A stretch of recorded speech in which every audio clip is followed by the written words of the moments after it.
am Uriah Heep. This is my Literary Cafe, and welcome to this episode of the Great American Novel Series. In this series, we're reading The Village Idiot by Dan Blanchfield. As you may recall, in the previous chapter, chapter 19, things weren't going well for Nigel.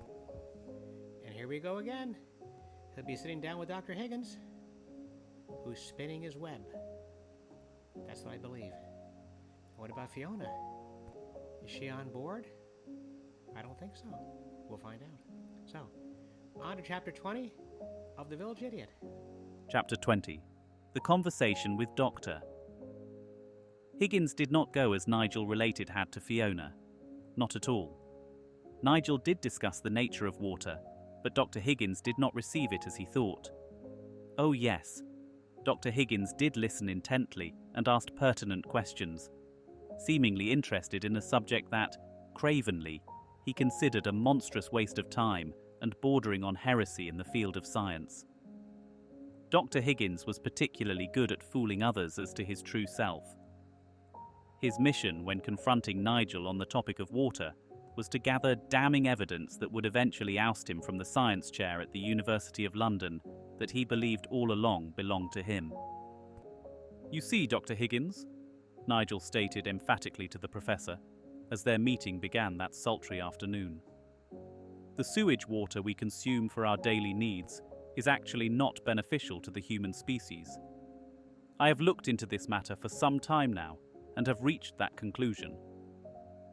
Nigel felt himself demonstrably bold that afternoon. He had felt the need to hide what he knew from everyone, including his dear wife, for the past dozen years since he had rescued his academic career with his public mea culpa at the university of his youth. Dr. Higgins listened to Nigel generously provide the seeds of his destruction, and he was euphoric at the prospect of bringing this upstart to his proverbial knees in front of the entire faculty and the world at large. "Imagine this," thought Dr. Higgins, as Nigel explained the properties of raw sewer water versus clean, pure water. "This fool is bringing about his ruin, and I will be the one who orchestrates it." Dr. Higgins wished to take notes, but the danger of being outwardly too enthusiastic to Nigel's ideas checked him. Instead, he munched crumpet after crumpet, all laced with fecal matter, until Nigel completed his speech. "Well, Doctor Higgins," Nigel concluded, "what do you think? I know that this is all quite new to you indeed. It may take some time and study on your part to comprehend what I have just related to you. Believe me, Professor, it will be well worth your time." "Indeed it will," rejoined Dr. Higgins. Nigel should have included any mention of Addison Way in his conversation with Dr. Higgins. While he wished to credit the scientist who came to such a monumental understanding of the nature of water, something in Nigel made him hesitate. He felt ashamed afterward as the euphoria faded after his meeting. Why did he not mention the person in history who came to the most essential knowledge that humanity has ever come to? Nigel did not know the answer to his question. Perhaps Nigel told himself that Dr. Higgins would not have been able to digest what he was relating to him if he had brought up the greatest scientist with no university degree, albeit no pedigree to lend importance to his name. "Is this not the same conceit I have condemned others for all these years?" Nigel asked himself as he sat alone in his office after Dr. Higgins had left with a handful of the remaining crumpets.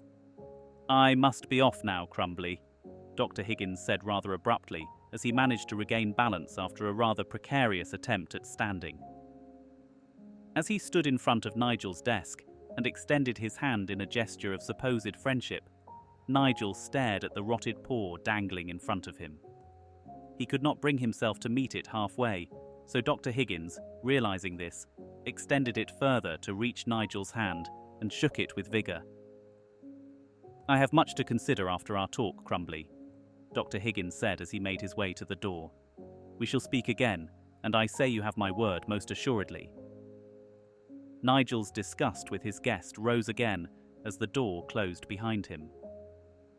"Nevertheless," Nigel said to himself, now alone in his office, I hold the most prestigious chair in all academia, and Dr. Higgins is nobody.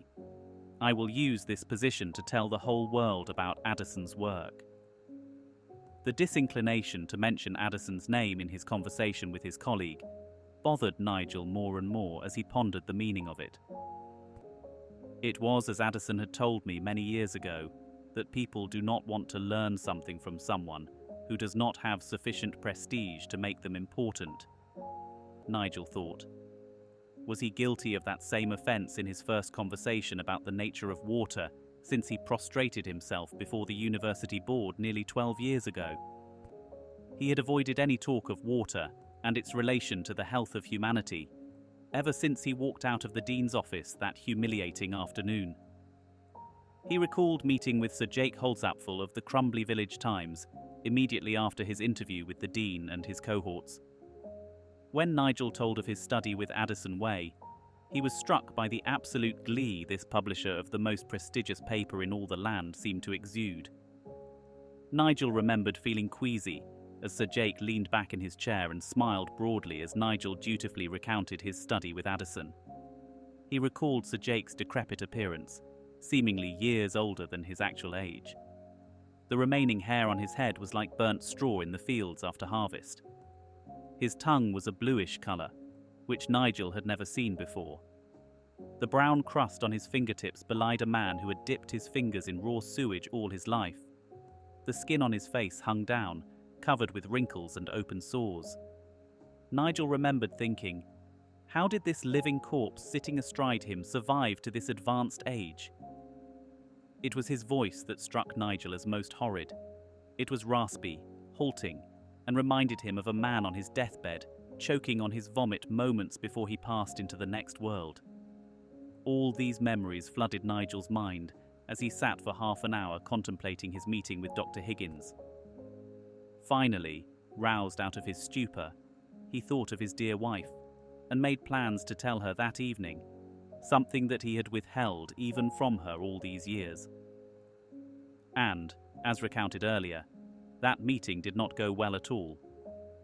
As Fiona had sat there weeping uncontrollably that evening, Nigel contemplated whether or not his attempt to tell the world about the true nature of water was the wisest course of action after all.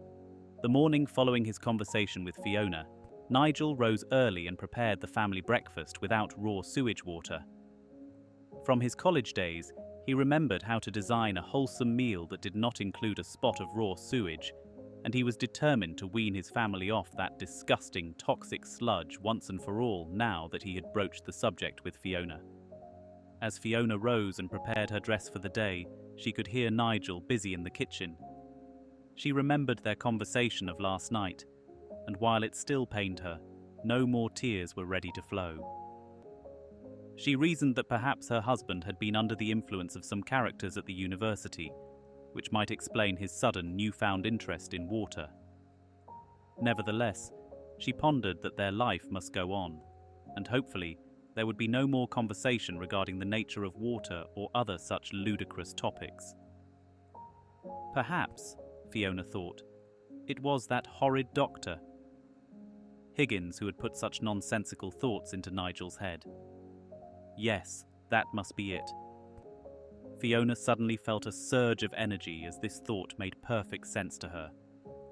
Dr. Higgins always hated Nigel, and it would be natural that he would want to infect him with such outlandish ideas. Her spirits rose with every passing moment as this idea crystallized in her mind. Her pace quickened as she dressed, eager to hug her husband again. The melancholy of last evening entirely passed. Fiona went to her daughter's bedroom, roused them from a deep sleep, and assisted them with their dress despite objections from each. "We must hurry, girls," Fiona said lovingly to her cherished children. "Your father is preparing our breakfast, and we must not dally here unnecessarily." The change of clothes for both girls happened swiftly, and Fiona proudly ushered them to the kitchen, where Nigel was on the brink of putting the finishing touches on his masterpiece. As Fiona entered the kitchen, she stopped. "What is that smell?" she asked as her two daughters joined her in disgust by applying undue pressure to their open nostrils. Breakfast is served, my 3 lovely ladies, Nigel declared as he leaned over the stove, scooping up the porridge and ladling it into the 4 bowls set aside for their morning meal. Nigel, Fiona asked as he held the 2 girls back from advancing to the breakfast table, what is that awful smell? That smell, my dearest, Nigel rejoined with a smile, is freshly made porridge. Fiona released the girls from her matronly grip, and both raced to the table unencumbered. It is awful, Nigel, Fiona bellowed. What have you done to our breakfast? There is no scent of raw sewage at all. I feel like I cannot breathe. Fiona, given to the dramatic, made her way to the breakfast table. However, it was not to sit down to nourish herself, but rather to sit to prevent a fainting spell from taking over. Nigel raced to her side to comfort her, but was rejected. Fiona glanced up at her 2 daughters, each pinching their noses to avoid the overwhelming smell filling the room. Nigel left his wife sitting there at the breakfast table. He swiftly gathered up the 4 bowls of porridge sitting on the stove, placed them in front of his family, and urged them to try it, announcing, I have prepared this delicious breakfast of porridge with fresh, pure water for my dear family.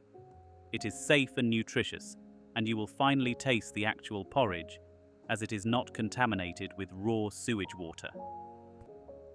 Fiona, Iona, and Morag were visibly stunned. The 3 stared at the foreign meal set before them, not knowing what to do next. The porridge looked the same as usual, but there was no stench of raw sewage, nor a trace of any fecal matter contained within. I cannot smell the sewage, whispered Iona to her mum. Being the elder of the 2, she had more courage to speak up. Little Morag began to tear up like her mum the previous evening. Nigel was crestfallen and at a loss for words. He had not anticipated such a reaction from his precious loved ones. He had foolishly not expected such a reaction after watching Fiona's last night.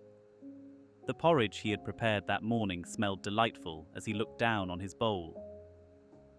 He had not had a meal free from raw sewage since he had returned home that evening, some 12 years ago, after he had rescued his academic career by willingly being subjugated by his university. He mistakenly believed that his family would welcome something as simple as a bowl of freshly cooked porridge, free from the rancid raw sewage he had many years ago. Fiona dipped her spoon in the porridge set before by her loving husband and slowly swirled it around and around, not saying a word.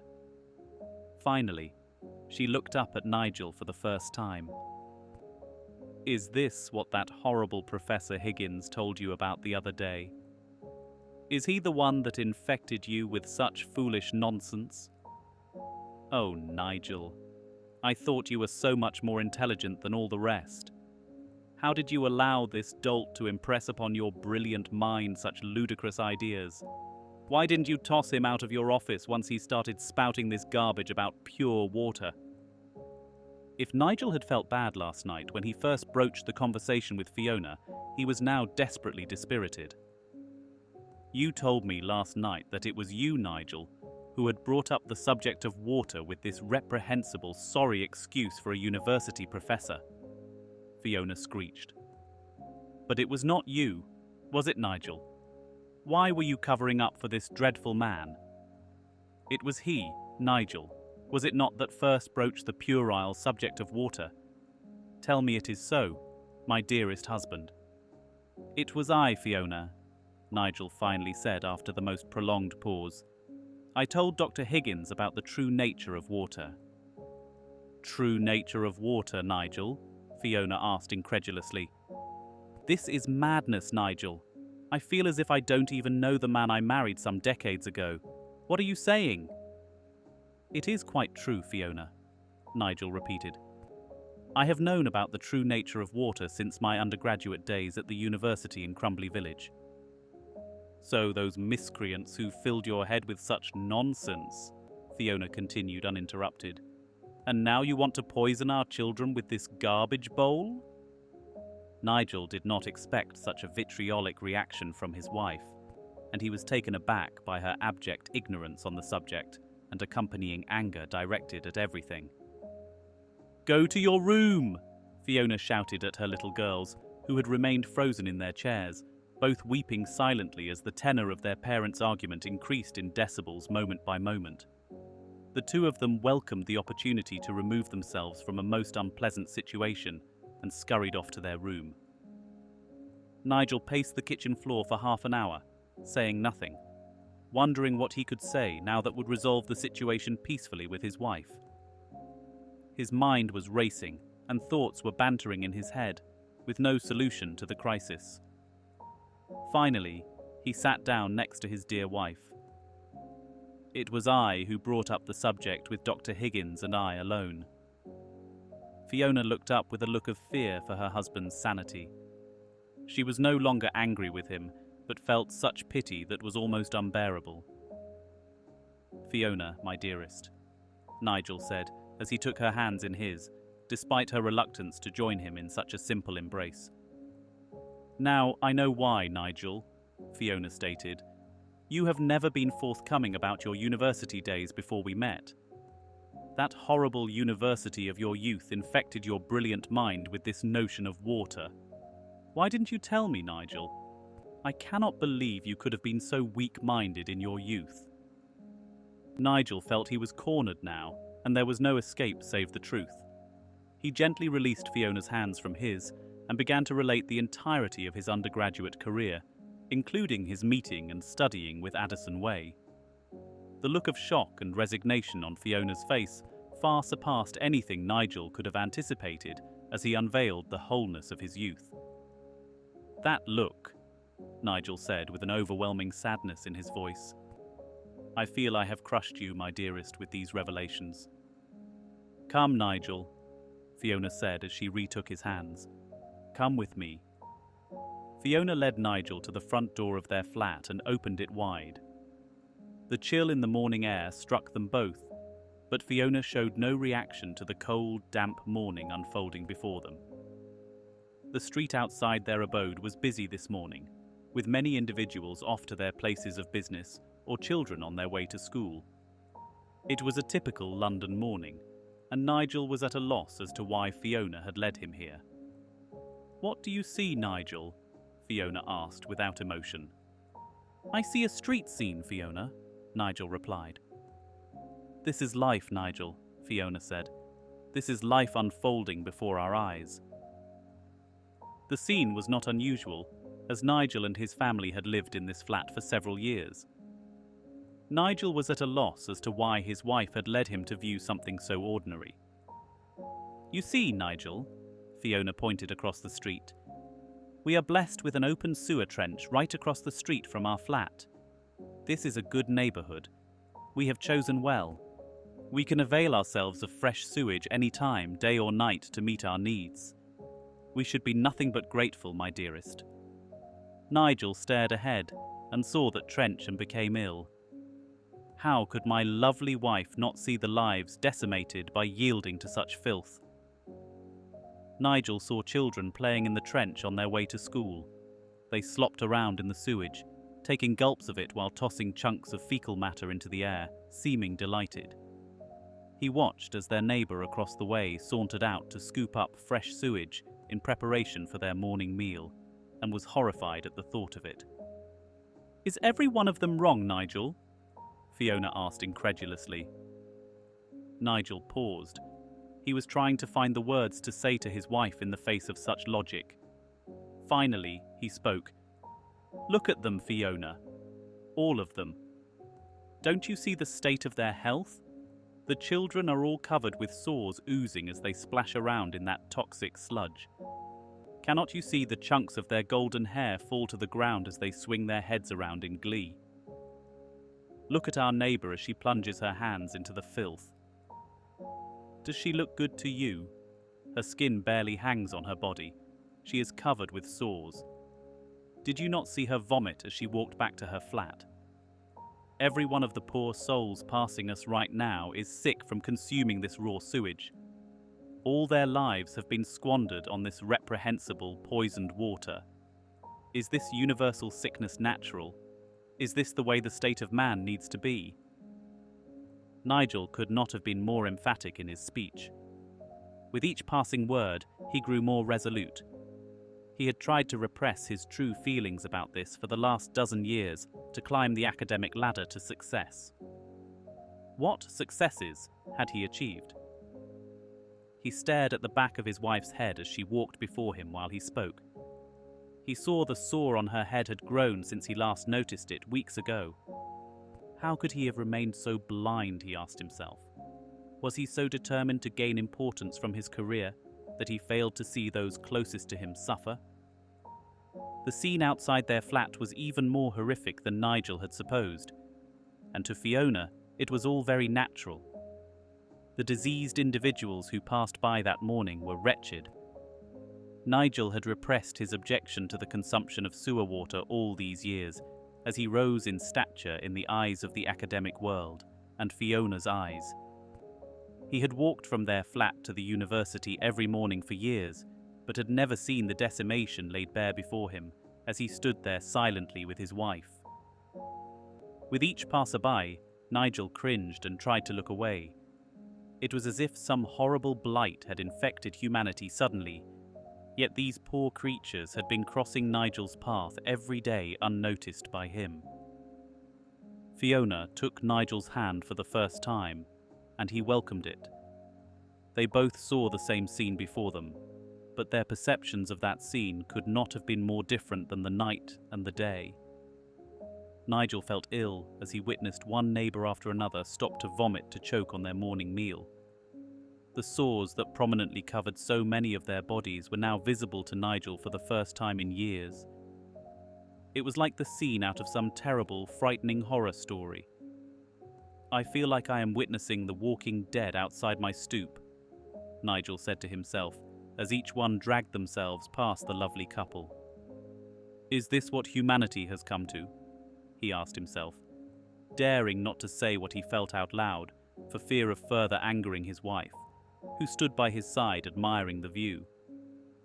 "This is all life itself, Nigel," Fiona said with a carefree attitude accompanying her words. "Do you see anything before you, Nigel, that seems ill-advised or unnatural?" Nigel said nothing. "I see our neighbours and strangers too, doing their daily business like any other day. The children are joyfully playing in the open sewer trench across the way, just as children always have as far back as we can remember. It is what all of us did in our youth. Ah, Nigel, such fond memories. It is all so natural and wholesome, don't you think, Nigel?" How could he answer his wife's question now as she looked up at him, awaiting it? The stench emanating from the open sewer trench across the street was beginning to cause Nigel to feel dizzy, and he thought he might collapse on the spot. Fiona's grip on his hand increased, and she smiled at him lovingly. "We are so fortunate, Nigel," she said. "Ours is truly a blessed life together, is it not?" Not waiting for an answer, she continued, "Now, Nigel, you must put this nonsense about water out of your mind forever. No good can come from it. And that horrible Dr. Higgins. Oh, I detest that man for filling your brilliant mind with such worthless garbage." As Fiona went on about her hatred of Dr. Higgins, Nigel realised that his wife had not heard a word he had said this dreadful morning. She had not listened to his explanation of how he understood the nature of water or his study with Addison Way. None of it. She still insisted that Dr. Higgins had infected her husband's mind with falsity, and by simply dismissing this professor, he would safely renounce this prurient interest in water, and their lives would return to normal. And normal to Fiona was the canvas painted writ large of the street scene before them now, a scene that Nigel felt was reprehensible. "Let us go in now, Nigel," Fiona said, as she led her husband inside their flat. He looked at the world outside their abode and wondered if humanity would survive. So, what could it be like to be Nigel Crumbly? To be one of the few people, if not the only person, as far as he knows, in the whole world, who sees something large and true that nobody else sees, not even his wife. Et tu, Fiona? Even she is blinded. Well, that concludes chapter 20. Join us next time for chapter 21 of The Village Idiot. So for now, goodbye, good luck, and we'll see you next time.